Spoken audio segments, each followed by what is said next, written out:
preguntaba sobre o manifiesto sobre esas cuestións, non? Si, de alguma maneira, me decía se me sentía desautorizado sobre esas cuestións, non?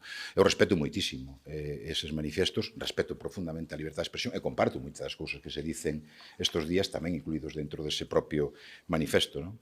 Pero a verdade é que desde que tivemos coñecemento desa denuncia na canle fronte ao acoso do partido por parte de José Tomés e que tivemos coñecemento a través dos medios de comunicación, creo que actuamos con prudencia, pero con rapidez. Primeiro, con prudencia para non poñer o foco, insisto, e isto é moi importante, creo, al menos para nós é moi importante, en non poñer o foco na propia víctima. Pero despois actuamos con rapidez e con toda a contundencia. Bueno, dimitir ten que dimitir o que acosa, non?